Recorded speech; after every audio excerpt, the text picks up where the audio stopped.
everyone. So I'm going to go ahead and show you really quickly an overview of Insert Learning and how it kind of works and all of the little tools involved with it. First of all, I want to show you how to get Insert Learning. And so once you open up your Google Chrome browser, if you go to your colorful little apps waffle here, or just go to the Chrome Web Store, you can go ahead and just search for Insert Learning. And here's the Insert Learning extension right here. It's the first one that shows up. And all you have to do is just click on Add to Chrome, add the extension. And then you'll see the little IL icon that'll show up on your extension bar here next to your search bar once you have Google Chrome opened. So Insert Learning, right, is an extension that allows you to create any kind of interactive lesson with any sort of website or web page or web article that you find. You can turn that into an interactive lesson. And something else that you can do is that if you have like a Google Doc or you have a PDF that you've turned into a Google Doc, if we publish this to the web, this document now becomes published to the web, and it also becomes something that we can actually use Insert Learning with. And that's actually the way that I'm going to show you right now. So I have this Google Doc that I went ahead and published to the web, and that's one of your options. If you go to File, you just click to Publish to the web, and it'll do it for you, and it'll give you a link, which will now be the web published version, right? And so now here's my article that's been published to the web. And all I need to do now to make this an interactive lesson is that I just need to click on my little Insert Learning icon, and then it's going to ask me to sign in, and you just sign in with your Google account. And now that I've signed in with your Google account, here is our little toolbar that gives us all of our options of what we can do. So I'm just going to go through each of these.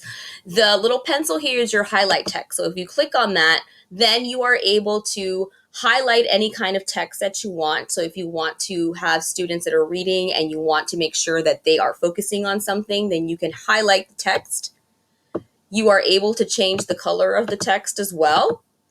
And also the little plus sign gives you an ability to annotate. So not only can you highlight, but you can also annotate something with the text if you wanted to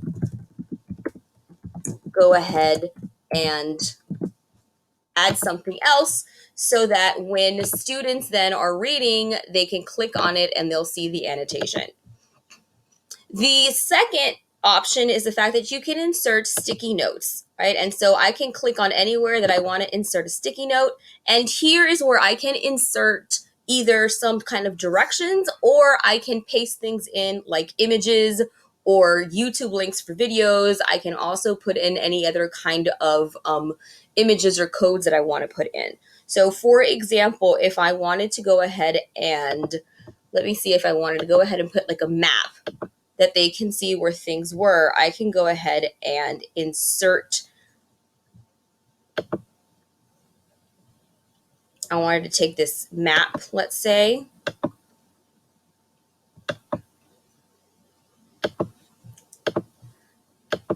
and go ahead and insert it here.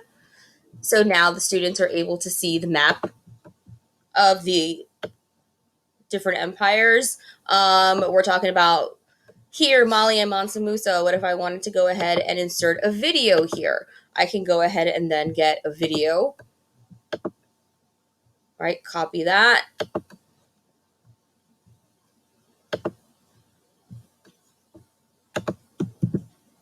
And insert my video. I could even make it an Edpuzzle video so they'd have to answer questions. So my video is now inserted here.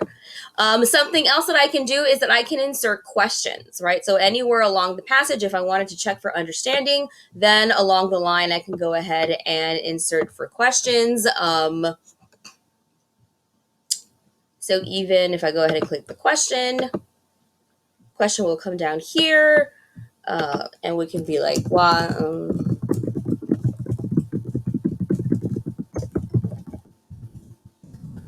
So this now becomes a question. I could either have it a short answer question, or I can also make it multiple choice.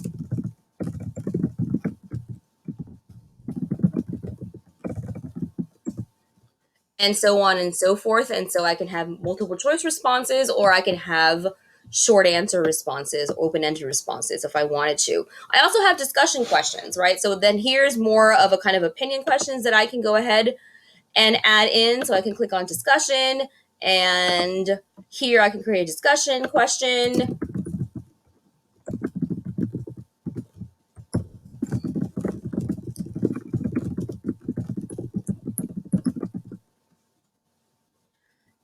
And that goes ahead and creates my discussion question. And so now students can go ahead and discuss and post their answers. And so now all of a sudden, this text has now become an interactive lesson where students then are engaged with the text themselves, and they are able to go ahead and actually work with the text instead of just reading it. Once you're done with this, then you're actually able to assign this lesson to your students. And the great thing about Insert Learning is that Insert Learning is integrated to Google Classroom. So when you assign to students, if you have a Google Classroom, then you're actually able to go ahead and post the assignment into Google Classroom. And students would go ahead and log into Insert Learning with their Google IDs. If they didn't have a Google Classroom, then the assignment would then be able to be shared with a link, and students would be able to go to insertlearning.com and sign in with an account that needs to be created, and they would be able to do this. But this is basically what Insert Learning can do. As a free account, you're able to get 5 free lessons to test it out. So I encourage you to kind of look at it and see what's out there. Especially, it's really great to find articles on the internet and be able to have students start to kind of evaluate sources. And one way of doing that with still accountability and still having them be able to interact with the text would be with something like this, like Insert Learning. So if you're interested in learning more about it, then let me know and I'll be glad to help you.